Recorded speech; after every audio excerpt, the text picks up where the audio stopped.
die. Not at all. I think Mr. Kharge has emphatically clarified.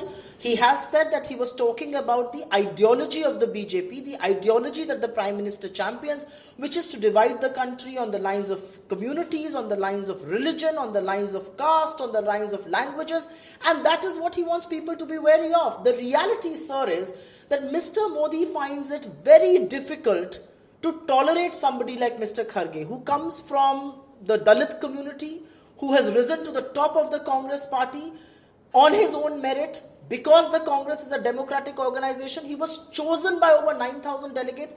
A Dalit president like Mr. Kharge ji doesn't seem to entice Mr. Modi, and I think that's the issue. The issue also is that Mr. Modi should stop taking things personally. Mr. Modi last evening ridiculed a sensitive issue like suicide.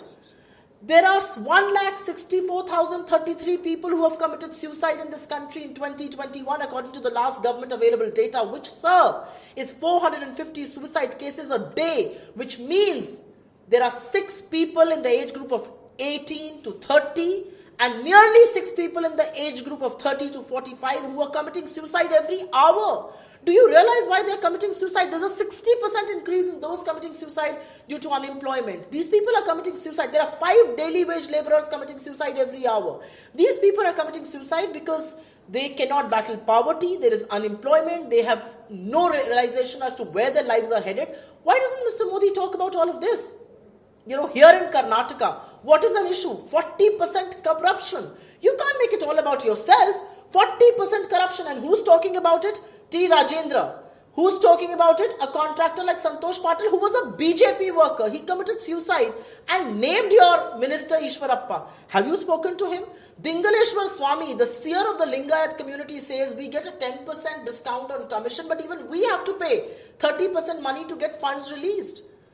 Is Mr. Modi not cognizant of the fact that the contractor association, the student association, the schools, the teacher association, the engineer association, everybody has written letters on what a corrupt government this is? Why are you not talking about those issues? Why are you running away from real issues? I think the Congress is contesting this election on the promises that we made to the people, whether it's 2,000 rupees a month for a woman household, whether it's 3,000 rupees as DA for the graduates who are unemployed, whether it's 200 units of free electricity, or whether it's 10 kgs of rice or a 500 rupee cylinder, which we are doing in our states.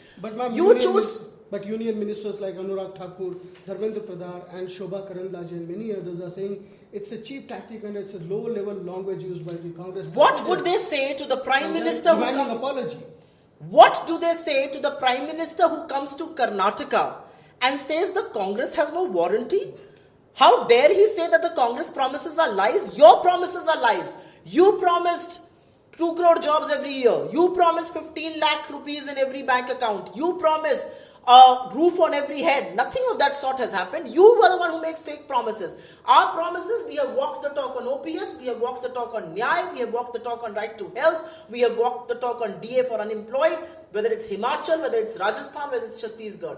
And what are they talking about? Will they demand an apology from the Prime Minister to say what he did about us? The Prime Minister who says about a previous Prime Minister, raincoat pen ke naate, and Amit Shah, he comes to Karnataka, the land of Basavanna ji and Shri Guru Narayan ji, and says, Guru Narayan Swami ji, and says that Karnataka will see riots. What are we talking about?